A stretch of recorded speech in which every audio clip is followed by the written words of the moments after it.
Hello and welcome. You're watching Gravitas. I'm Molly Gambhir. Let's get started. Gravitas, co-presented by Skoda Superb, Best in Next Class.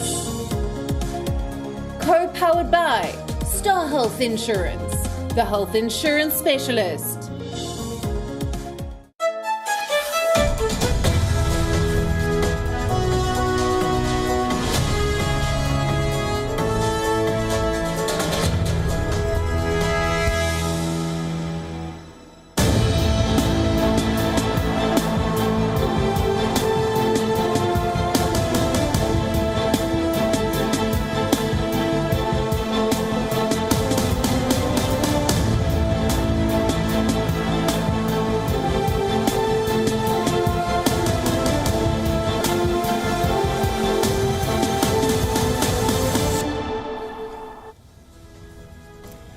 The Indian Prime Minister has spoken to the US President-elect.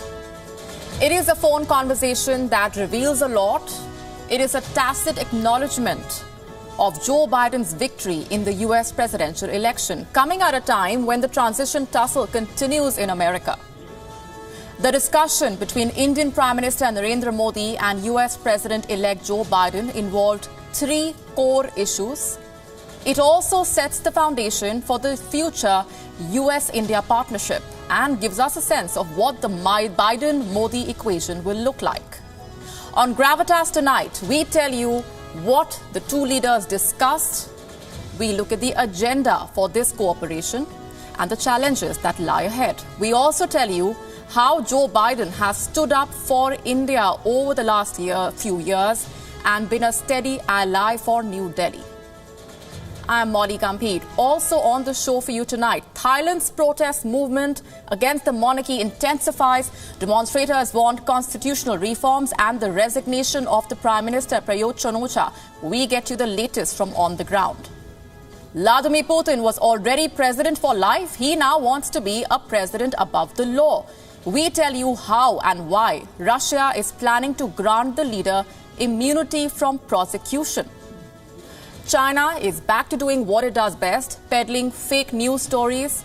This time, it has lied about the use of microwave weapons in Ladakh. We tell you what's cooking. The New Zealand police sets an example, introduces the hijab as a part of its police uniform, but reignites an age-old debate. It is a Gravitas special report. But first, as always, Gravitas Global Headlines. Taiwan has refused to renew the license of a news channel widely seen as pro-China, effectively shutting it down, citing evidence of interference from a Beijing-friendly tycoon amid fears over China's campaign to win support over the island. Iran's foreign minister has said that it will automatically return to its nuclear commitments if US President-elect Joe Biden lifts sanctions imposed over the past 2 years by President Donald Trump's administration in a tactic to maximize pressure and isolate it globally. Israeli military has launched airstrikes in Syria, killing 10 fighters. Israel claims the attack was provoked after its troops uncovered roadside bombs in the Golan Heights, which were allegedly planted by an Iran-backed Syrian squad. After being served a notice by Indian government over displaying Indian Union territory of Ladakh as a part of China, microblogging platform Twitter has issued a written apology for hurting Indian sentiments and has sworn to correct the error by November 30th. Armenian Prime Minister Nikol Pashinyan has unveiled a 6-month action plan designed to ensure his country's democratic stability. Pashinyan has rejected calls from opponents and protesters to resign over what they say was his disastrous handling of the weeks-long conflict over Nagorno-Karabakh. A research shows that the 3 largest glaciers in Greenland, which holds enough frozen water to lift global sea levels some 1.3 meters, could melt faster than even the worst-case warming predictions. Until 2000, the main driver of sea level rise was melting glaciers and the expansion of ocean waters as it warms. But over the last 2 decades, the world's ice sheets in Greenland and Antarctica have become the single largest source of sea level rise. Amid a surge in coronavirus cases termed very serious by Chancellor Angela Merkel, thousands of people gathered in Berlin to protest against government measures to curb the spread of coronavirus. Germany has reported nearly 300,000 new coronavirus cases since the beginning of this month. A program to slaughter up to 70,000 poultry is being prepared after bird flu has been found on another chicken farm in Germany. Type H5N8 bird flu was confirmed in a farm near Rostock in the eastern state of Mecklenburg-Vorpommern. Germany have vowed to stick with their manager Joachim Löw, despite a humiliating 6-0 defeat to Spain in the UEFA Nations League last night.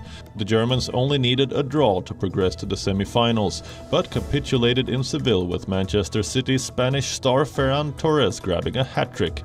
This is Germany's worst ever competitive defeat, and their worst in all football since 1931.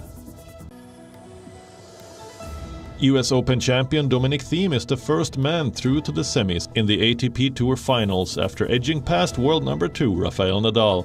The Austrian saved 2 set points before winning the opening set in a tiebreak, and then rallied from a breakdown to edge the second in a shootout as well.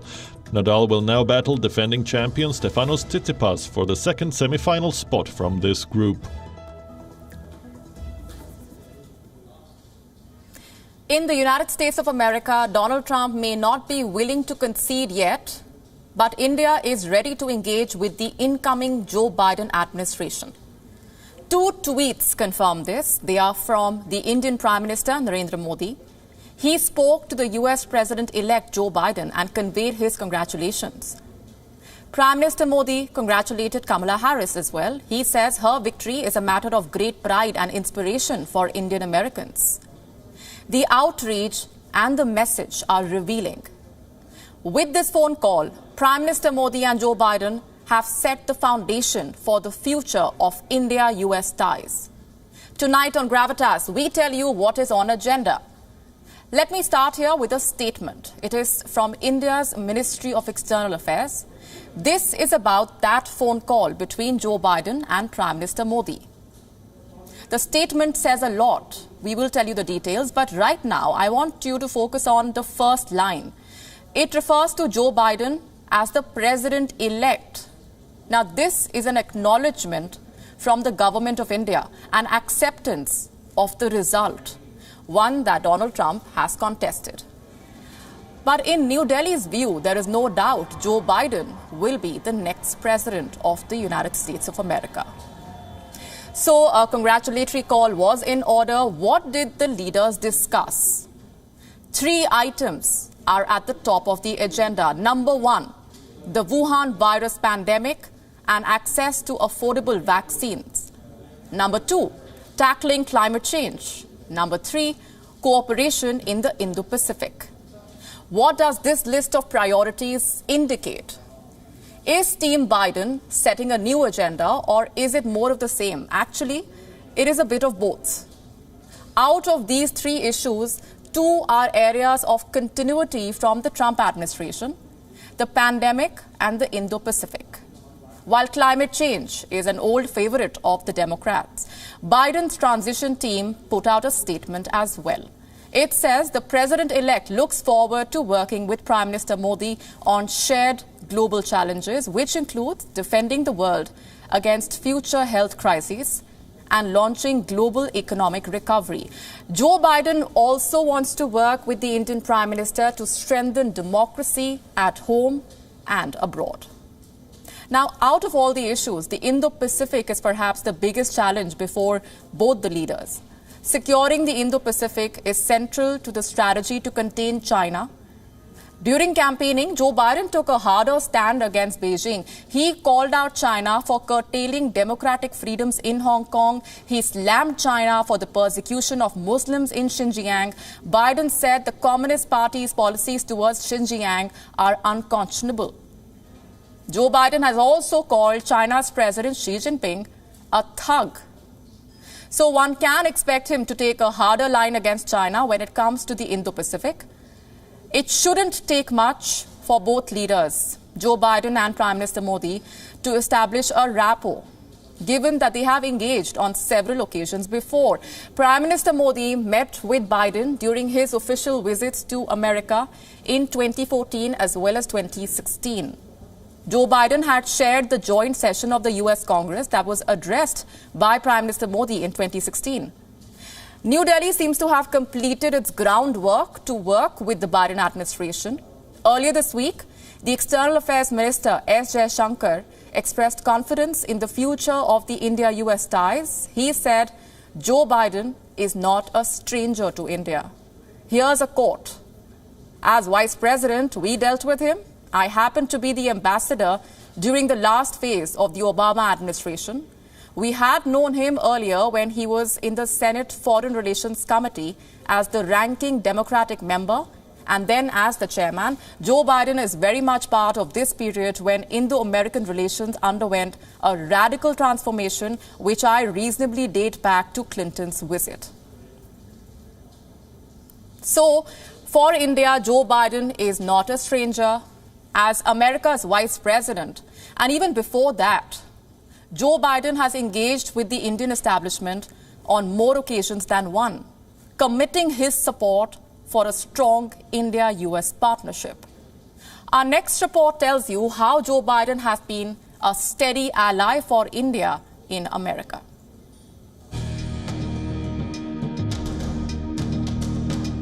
September 2014. There was a buzz in Washington, D.C. The Indian Prime Minister was visiting America's capital right after his thumping victory in the general election. While the focus of the world was on the talks between Barack Obama and Narendra Modi, on the 30th of September, Joe Biden, the then Vice President of America, hosted a lunch for the Indian Prime Minister. Obama's Secretary of State, John Kerry, was present too. The leaders had spent time together before the luncheon. They were convinced India and the United States can become strong partners. Mr. Prime Minister, our conversations these past 2 days leave me with absolute confidence that we can cross the sea together. And we are encouraged, all of us who have been in contact with you these last couple days, with your sense of purpose, with your incredible energy, and with your commitment to this relationship. The floor is yours. Prime Minister Modi agreed. He had nothing but praise for the American leadership. There are very few people who take difficult paths and undertake different journeys. And both these leaders have always undertaken difficult journeys wherever there have been problems, and they have risen beyond politics, and they have tried to deal with those problems and solve with those problems, and they have worked very hard for these. With Joe Biden now getting ready to take charge as president, Prime Minister Modi would find a familiar face and a dependable ally in the Oval Office. Because in his 40-year-long career in politics, Joe Biden has extended his support to India on more than one occasion.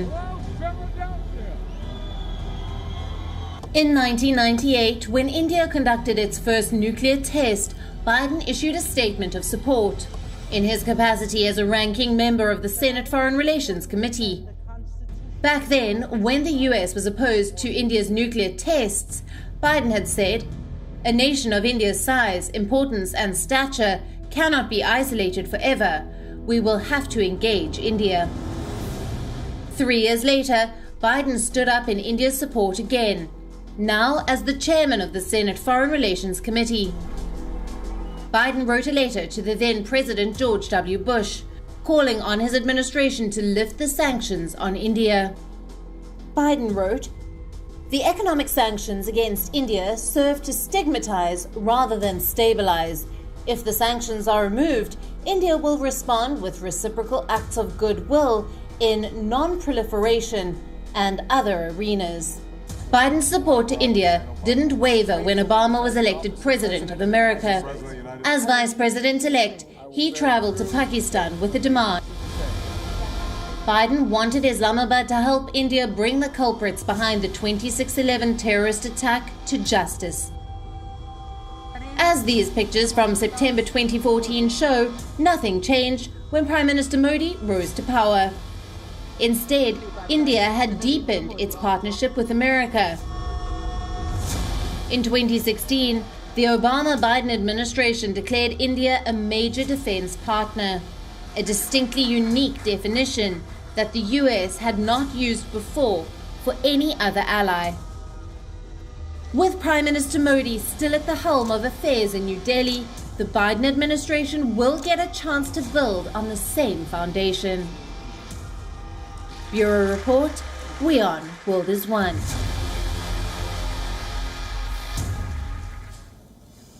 It has been 15 days since Americans cast their votes, 10 days since the election was called in favor of Joe Biden.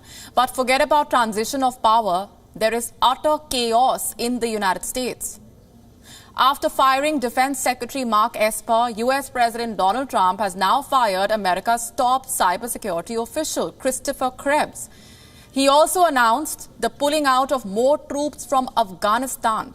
Trump's lawyer, Rudy Giuliani, was lambasted in a Pennsylvania court. The president himself was slammed by the former First Lady Michelle Obama. What about the president-elect? Joe Biden's transition is in a limbo. We will tell you all about this and more over the next 5 minutes. Let's start with what happened with the US cybersecurity chief. Christopher Krebs was fired on Twitter. He was the head of the CISA, or the Cybersecurity and Infrastructure Security Agency. It is the same federal agency that vouched for the reliability of the 2020 election.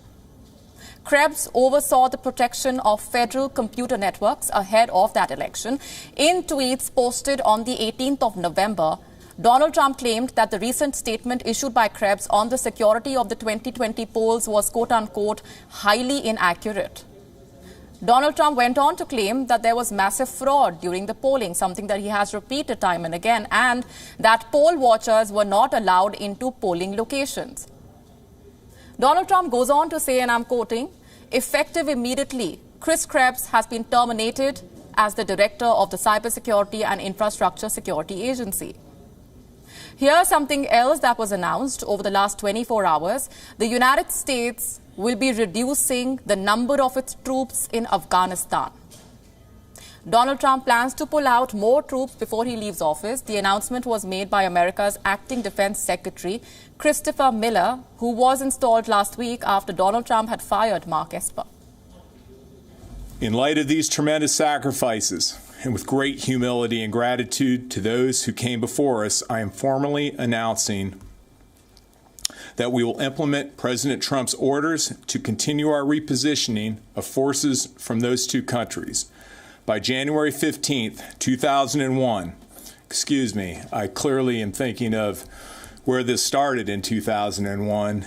By January 15th, 2021, our forces, their size in Afghanistan, will be 2,500 troops.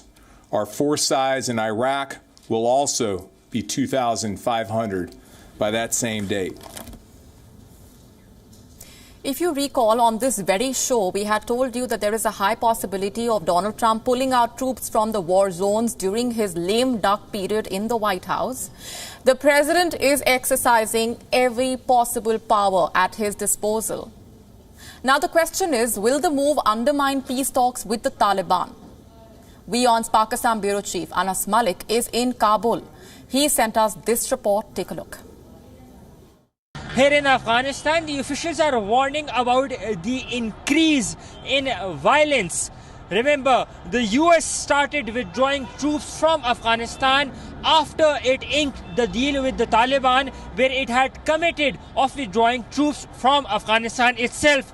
But there has recently been a sharp increase in violence. Amidst this, the Pentagon's decision to reduce another 2,500 troops and bring down their presence to 2,500 can relatively result in further escalation of violence within the country.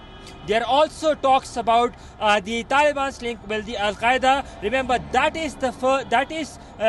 very link is the reason which has triggered this war to begin with in 2001. In the deal between the US and the Taliban, Washington agreed to withdraw all US forces from Afghanistan by May 2021, given that the Taliban fulfills Washington's conditions. And as of today, the Taliban has not fulfilled those conditions. Taking it forward from where Anas had left, even Trump's staunch supporters believe that withdrawing considerable number of troops from Afghanistan is a mistake. By the way, a mistake is what Senate Majority Leader Mitch McConnell also called the plan. The head of NATO has warned of a quote-unquote very high price. The move also creates a significant hurdle for the Biden presidency, which wants to place the Taliban under greater scrutiny. But this is one of the many ways in which Donald Trump is hammering Biden's plan and planting nails on his path to the White House. Transitions can be prickly affairs, but this is taking things to a whole new level. And we are not done yet. Trump's lawyers are not done moving the courts. They want to continue the legal fight. The president's personal attorney, Rudy Giuliani, was at a court in Pennsylvania on the 17th of November. Giuliani was accusing the Democrats of stealing the election. He submitted no evidence to back his claim. But he demanded that Joe Biden should not be certified as the winner. Why? Because Giuliani claimed that observers did not have access to Allegheny and Philadelphia. Republican observers did not have access, according to him. You must listen to what the federal judge told Giuliani. I'm quoting now. You are asking this court to invalidate more than 6.8 million voters, thereby disenfranchising every single voter in the Commonwealth. Could you tell me how the result could possibly be justified? The president himself was slammed by former First Lady of the United States, Michelle Obama, for creating unnecessary hurdles in the transition process. In an Instagram post, Michelle Obama spoke about the time when Hillary Clinton had lost to Donald Trump in 2016 and the Obama White House had to hand over the baton to Trump's team. The former First Lady wrote, Donald Trump had spread racist lies about my husband and has put my family in danger. That was not something I was ready to forgive. But I knew that for the sake of our country, I had to find the strength and the maturity to put my anger aside. That's a strong statement from Michelle Obama. She adds, the American people had spoken, and one of the great responsibilities of the presidency is to listen when they do.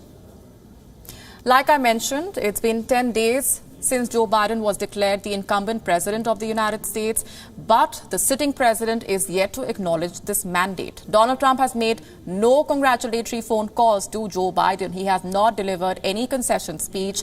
Trump's team has not initiated any transition process, and as a result, Joe Biden's team has not been able to get access to the mandatory transition fund or even office space. Joe Biden is supposed to be sitting on the helm of American affairs in just about 2 months from now, but he has not been getting any security briefing, something that an incumbent president is entitled to.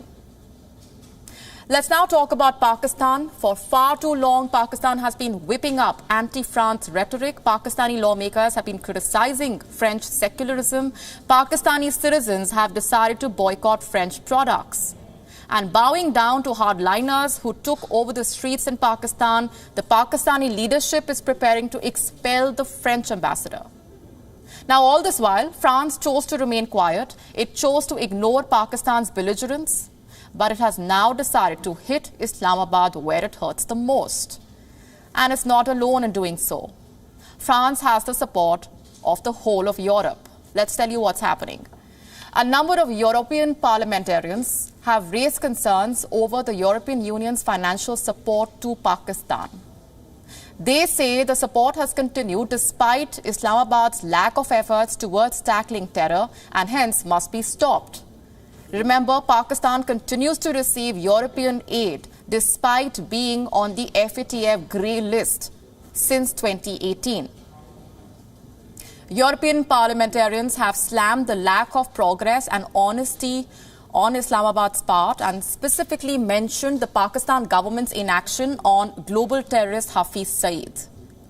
Allow me now to quote from their statement. Certain terror organizations are able to thrive openly in Pakistan as the government is ambivalent and issues sentences which do not deter such activities or which are never imposed. This was the case for one of the world's most wanted terrorists, Hafiz Saeed, founder of the Jamaat-ud-Dawa, who is included on the UN list of suspected international terrorists. So the European Union is raising questions, but a French lawmaker says just raising questions on Pakistan's inaction may not be enough. He says it is time to impose real financial and trade sanctions against Islamabad. The name of this lawmaker is Jordan Bardella. He is a French member of the European Parliament. Mr. Bardella has expressed concern over terrorism emanating from countries like Turkey and Pakistan. He has stressed that the European Union must impose sanctions in order to make European solidarity tangible. Allow me to quote now. Is the EU planning to adopt any real financial or trade sanctions against countries like Turkey, Pakistan, Kuwait, and Qatar in order to reassert our common values and make European solidarity tangible? The European Commission is expected to answer this question in the coming weeks. Until then, let's tell you how dependent Pakistan and Turkey really are on the European Union and why taking on Emmanuel Macron could end up being a big mistake. I'll start with Pakistan. The European Union is Pakistan's biggest trading partner.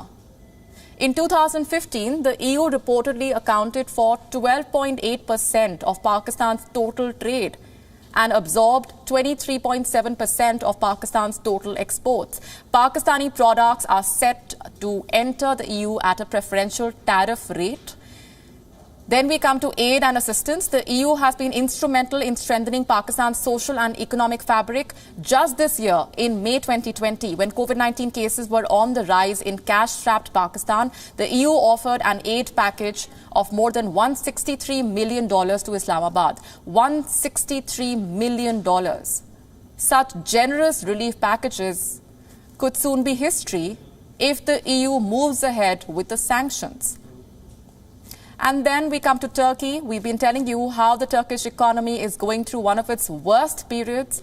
The Turkish lira hit a record low against the dollar a few days back. It lost 46% of its dollar value. Turkey is also involved in a number of diplomatic spats with European countries from Greece to Armenia. Turkey is caught up in various degrees of confrontations in Europe. And to add to that, the Turkish president has shown utter disregard for European laws in recent months. Forget about respecting laws. Recep Tayyip Erdogan publicly insults European leaders whenever he gets the chance to do so.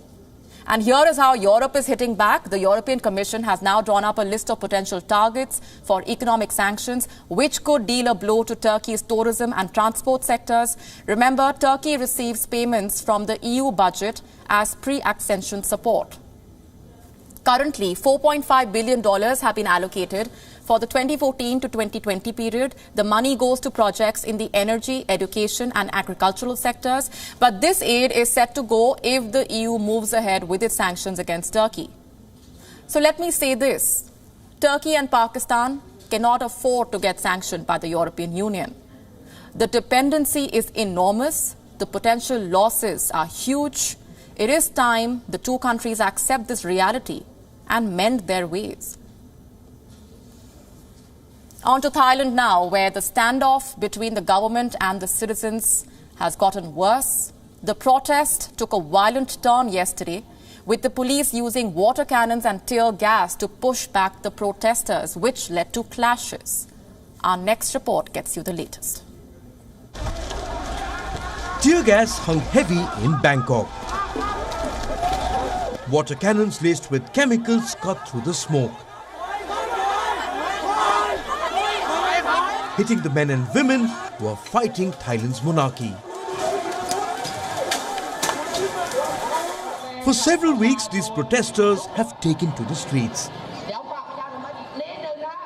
demanding deep constitutional reform in Thailand. This week, they have become a target of a crackdown. It began on Tuesday, as the protesters tried to march towards the gates of Parliament. The police fired water cannons, even gunshots by some accounts. The protesters scrambled for cover, with some hiding behind rubber ducks to evade the water cannons. Not sure what they used, tear gas or whatever, but when I breathe in, it stings and burns. Many people got injured. Many of them are at the ambulance. We are here just to call for democracy. Why do they need to spray us with water? I don't understand. The crackdown continued into Wednesday. The water cannons are back in action. The cops are denying the use of live fire ammunition. But it seems like they will be relentless in their clampdown. Thailand's lèse-majesté law forbids any insult to the monarchy. It is among the strictest in the world. But the protesters are unafraid. They have rejected the proposals passed in Parliament that call for changes to the constitution without diluting the powers of the king. The protesters have three clear demands. Number one, the resignation of Prime Minister Prayut Chan-o-cha. Number two, a reform of the monarchy that leads to legal, political and physical oversight. And number three, greater democratic participation. Government coalition has also introduced a bill to Parliament that would make a reform of the constitution possibly, but they are imagining a very lengthy process that could take months or years until the constitution is actually changed, and I'm not sure if the protesters are willing to give them as much time as they want to have. The Thai citizens have taken to the streets to challenge the monarchy. For the first time in decades, the people of Thailand are openly defying the authority of the king. The royal palace has remained remarkably silent on the uprising, a silence that is revealing. Bureau Report, WION World is One.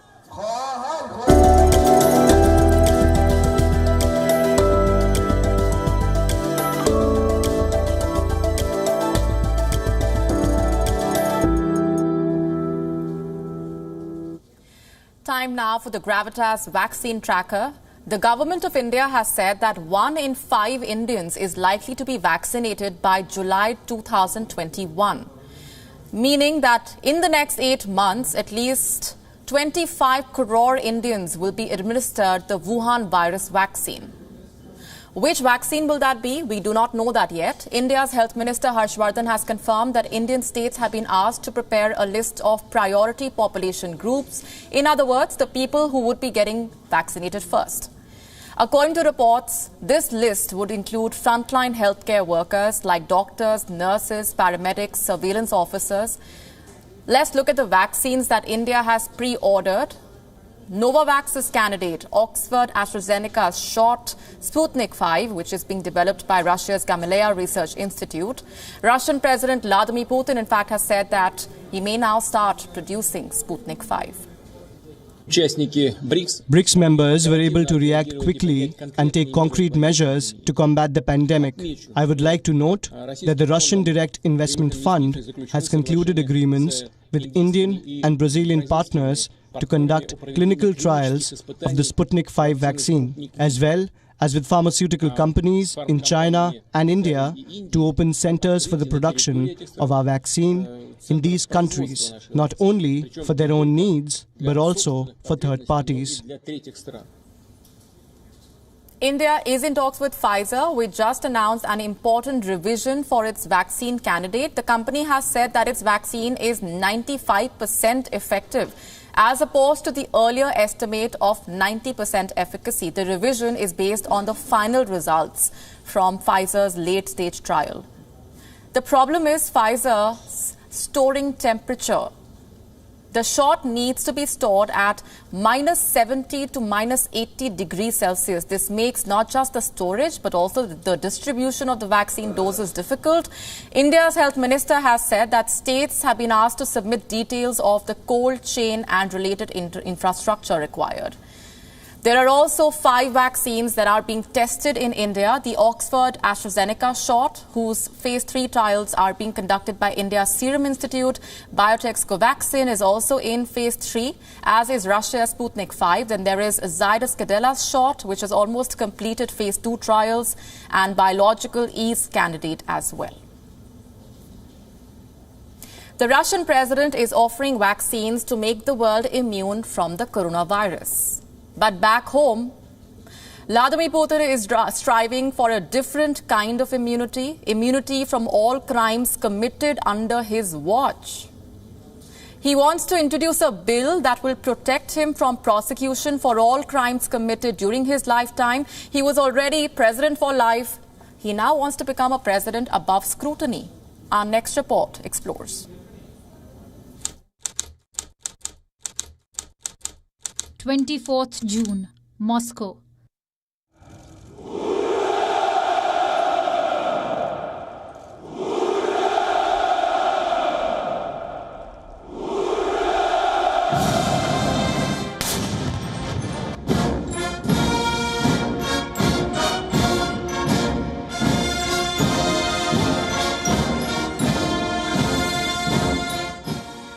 The world witnessed Vladimir Putin's coronation as the Tsar of Russia. The president put up a show of strength ahead of a symbolic referendum on his tenure.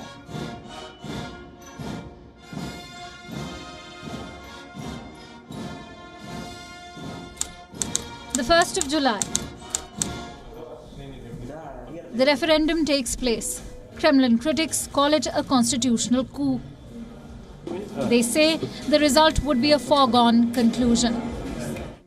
And it indeed was. The Russian constitution is amended. 68-year-old Putin is allowed to run for 2 more tenures.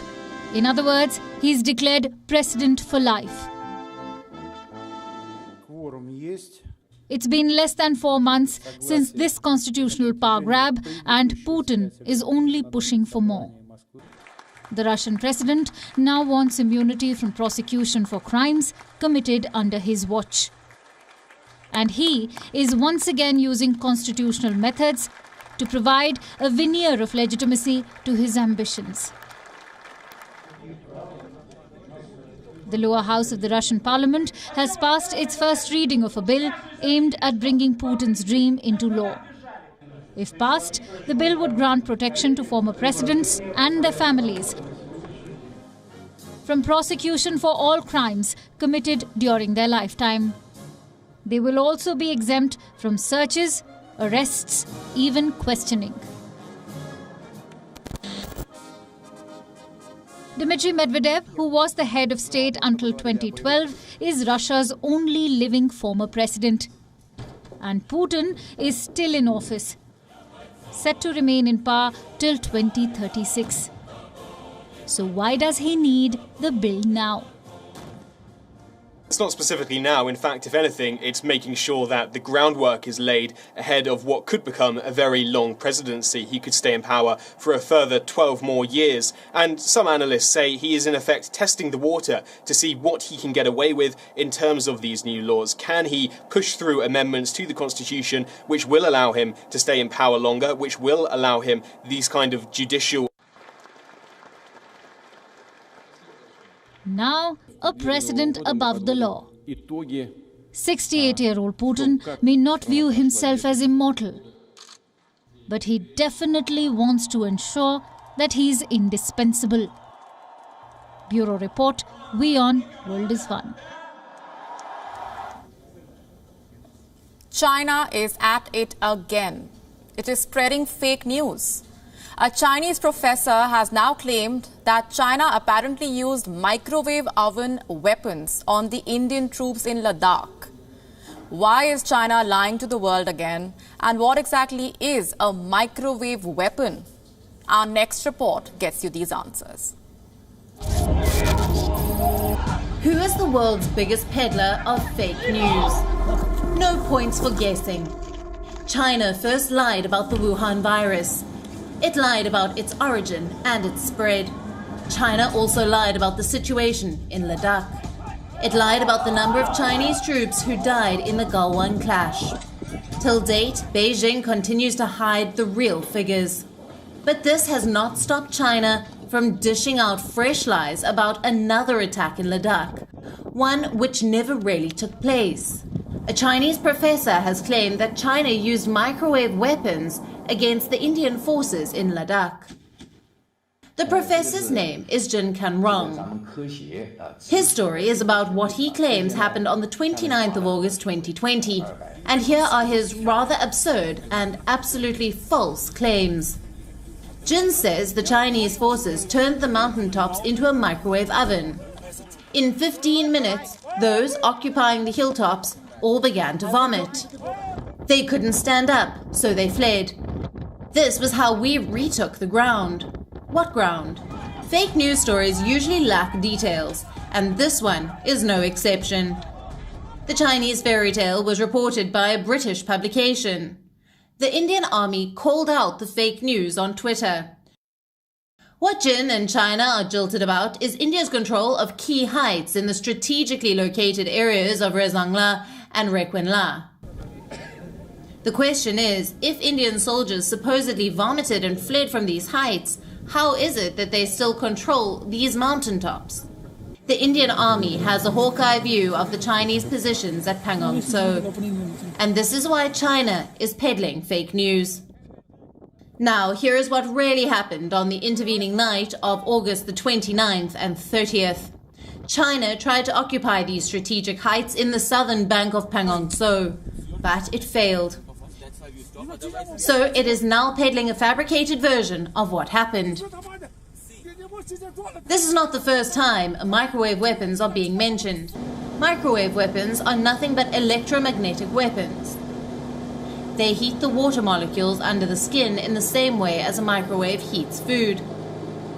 The rising temperature results in immense pain, which forces people to leave the area where the weapon is used. The United States once deployed a similar active Daniel system in Afghanistan. China has developed a similar weapon called Poly-WB1. It was unveiled at an air show in 2014. The fact is, no such microwave weapon has been used in Ladakh. But China is using its microwaves for cooking up more than just food. It is dishing out false stories straight out of the oven. Bureau Report, WION World is One. In 2008, the New Zealand police introduced the turban to its uniform. In 2020, it has introduced the hijab to its uniform. The hijab has been a subject of some very heated debates around the world. Leading European countries have banned its citizens from sporting the hijab in public. Which are these countries and why does New Zealand differ with them on this issue? Our next report examines. Be able to identify the bodies as quickly as possible so that they can be released to the families and be laid to rest. But the Commissioner has stressed that he doesn't want to rush that. March 2019, a white supremacist gunned down 50 people at 2 mosques in the city of Christchurch. The brutal attack shook New Zealand and the entire world. Prime Minister Jacinda Ardern made it clear that her country's spirit of diversity and its secular values would not be shaken by the attack. The New Zealand police has now officially introduced hijab as a part of its uniform. Constable Zina Ali has become the first woman to sport a specially designed hijab with a full police uniform. A decision which 30-year-old Zina says will encourage other Muslim women to join the police force. The New Zealand police is winning praise for once again upholding diversity within its ranks. Yes, this is not the first time. In 2008, it had introduced the turban into its uniform. Constable Jagmohan Malhi became the first officer to wear it on duty. New Zealand is sending out a strong message, allowing all its citizens to fully embrace their religious identity. But globally, the policies on donning religious clothing, especially the hijab, differ starkly.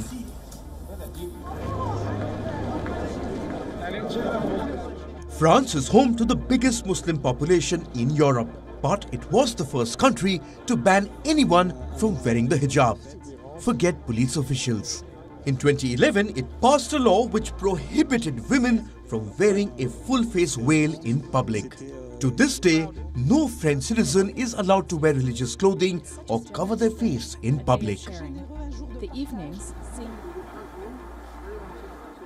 In Austria, face veils have been banned since 2017. All Austrian citizens are required to show their facial features from chin to hairline. Failing to do so can lead to a fine of up to 150 euros. In Denmark, full-face veils have been illegal since 2018. People who break the law face fines up to 135 euros, which can increase for repeat offenders. In the Netherlands, the ban not only applies to veils and burqas, but also to full-face helmets and balaclavas. If you still decide to cover your face with a veil, you will be fined 150 euros. Several other countries are wrestling with the issue of the hijab, a debate which has been reignited following New Zealand's decision. Bureau Report, WION World is One.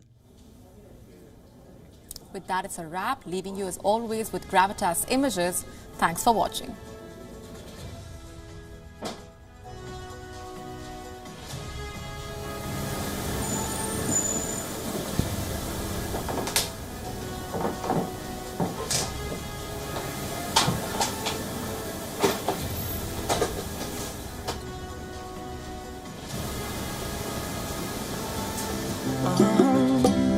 After a lifetime of being the world's most famous enemies, You can't come